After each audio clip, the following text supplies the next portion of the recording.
La mayoría de nosotros no vive la vida que quiere, vive la vida que tolera.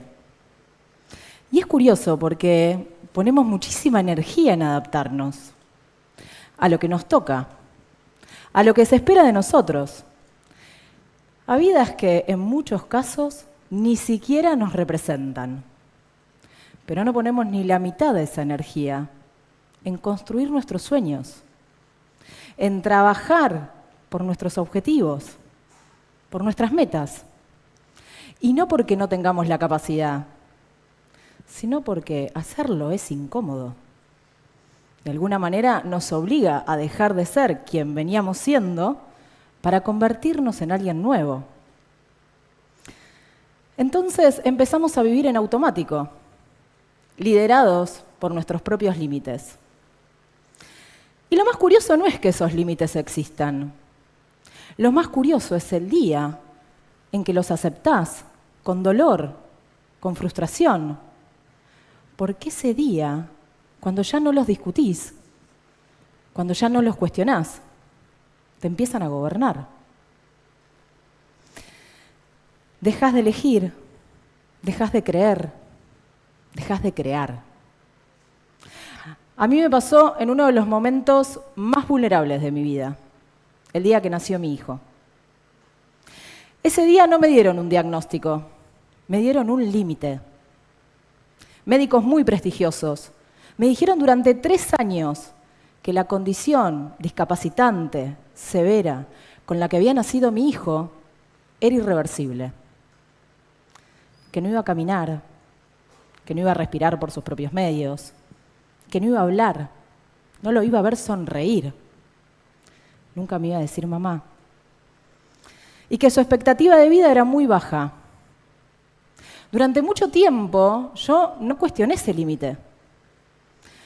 Lo acepté, lo creí, lo repetí y empecé a vivir desde ahí. Porque muchas veces no somos conscientes del poder del lenguaje, de cómo las palabras que escuchamos, que repetimos, nos cierran o nos abren espacios de acción. Empecé a organizar mi vida en función de ese discurso, con dolor, con frustración.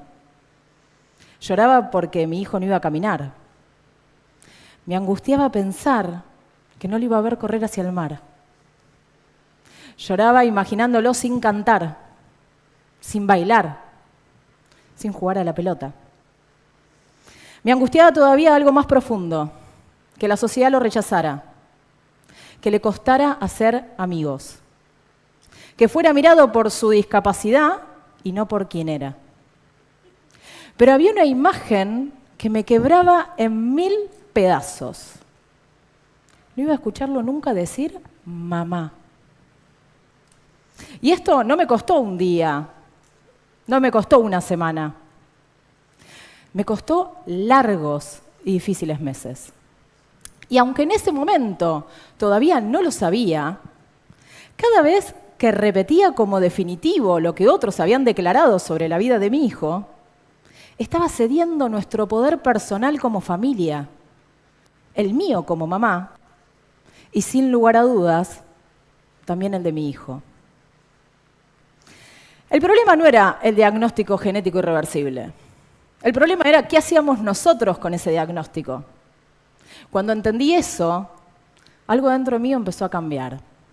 Entendí que Milo venía con un regalo enorme, difícil, incómodo, pero enorme. Él no necesitaba que yo siguiera parándome desde la imposibilidad, desde el miedo. Él necesitaba que yo lo acompañara a correr sus límites, desde la posibilidad. Empecé a cambiar lo que hacíamos, lo que pensábamos. Y en ese contexto descubrí algo. Milo iba a llegar a donde él quisiera llegar. Esto nos pasa a todos.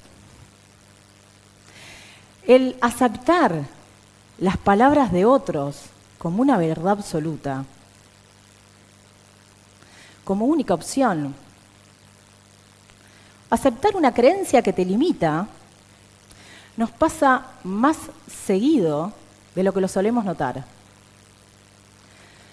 Cuando tolerás algo que no elegiste, un trabajo que te apaga, una relación que te achica, un entorno que te limita. Cuando alguien te dice un discurso sobre tu capacidad, sobre tu valor, sobre tu propio poder personal, sobre tu futuro. Y cuando un límite vive adentro, ya no necesitas que nada te frene. Te desconectás por completo de todo tu potencial.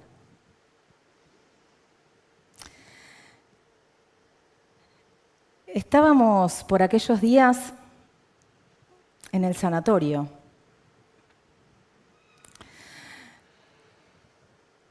Y los voy a poner en contexto. Pasó algo que para mí fue un despertar. Estábamos en terapia intermedia. Ya habíamos salido de la terapia intensiva, pero de todas formas rodeados de alarmas, monitores. Un lugar donde el cuerpo manda y la esperanza, les puedo asegurar que aprende a hablar bajito. Por esos días había estado la genetista hablándome 2 horas de por qué tenía que adaptar mi casa a una silla de ruedas. Yo tardé 1 minuto en empezar a vivir desde esa posibilidad. Pero por esos días pasó algo diferente. De repente entran las pediatras que hacían la recorrida diaria, que me daban el parte médico. Y estábamos conversando cuando de repente se hizo un silencio. Se miraron entre ellas, se hicieron señas. ¿Lo viste?, decían. Sí. ¿Vos lo viste? Sí. Pero nadie me decía nada. Yo un poco preocupada, lo miré a Milo, no veía nada diferente. Entonces les pregunté, ¿qué pasa? Una de ellas me miró y me dijo, un poco descolocada, Milo acaba de sonreír. Fue un gesto chiquito, un gesto que no entraba en ningún límite declarado, que no respondía a su diagnóstico.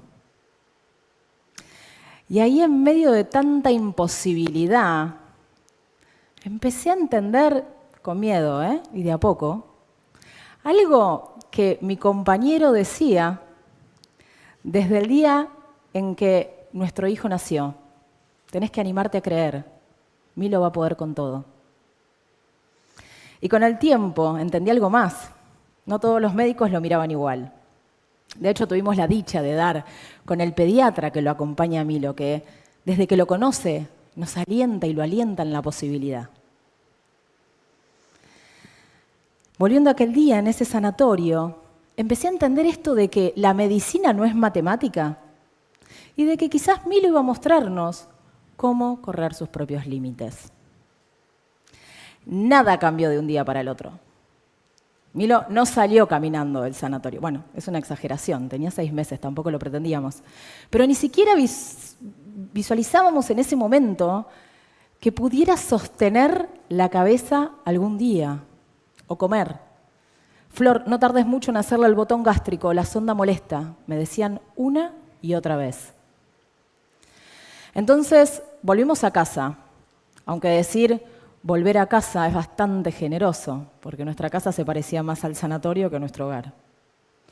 Y como si la internación domiciliaria no fuera suficiente, un tiempo después llegó la pandemia. Las terapeutas, que estaban absolutamente comprometidas en acompañarlo a avanzar, durante un tiempo no pudieron venir. Y yo no tenía opción. Milo estaba en una edad de oro para su desarrollo. Si quería acompañarlo a correr sus límites, tenía que aprender. Les pedí que me enseñen y ellas no dudaron ni 1 minuto. Le pusieron mucho amor, mucha paciencia, mucha generosidad. Y me enseñaron a hacerle fonoaudiología, kinesiología, terapia ocupacional. musicoterapia.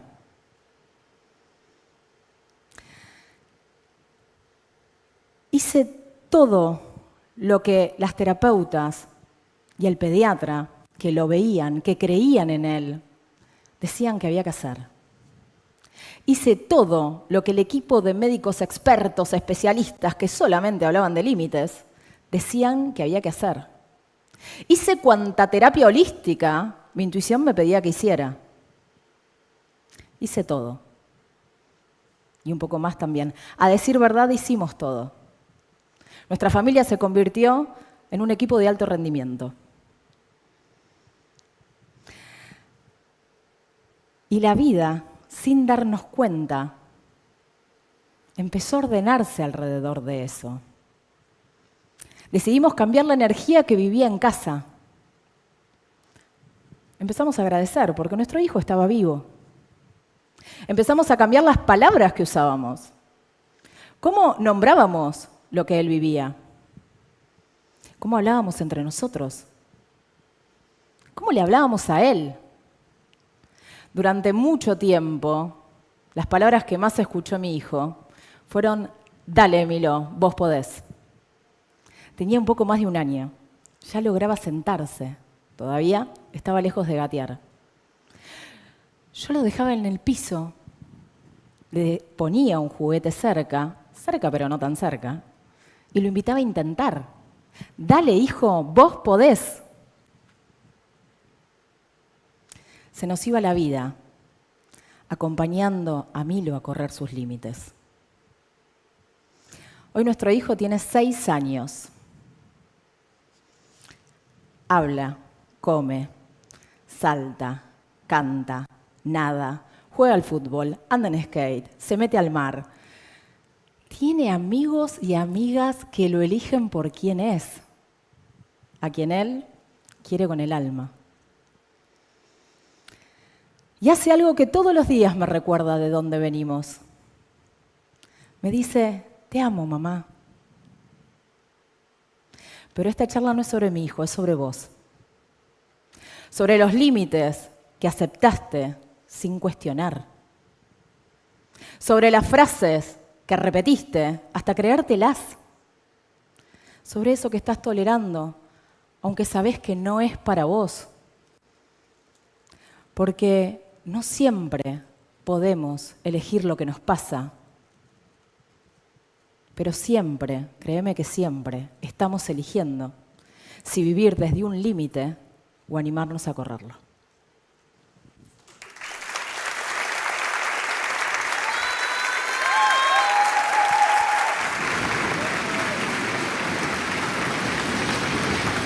Te amo, papá.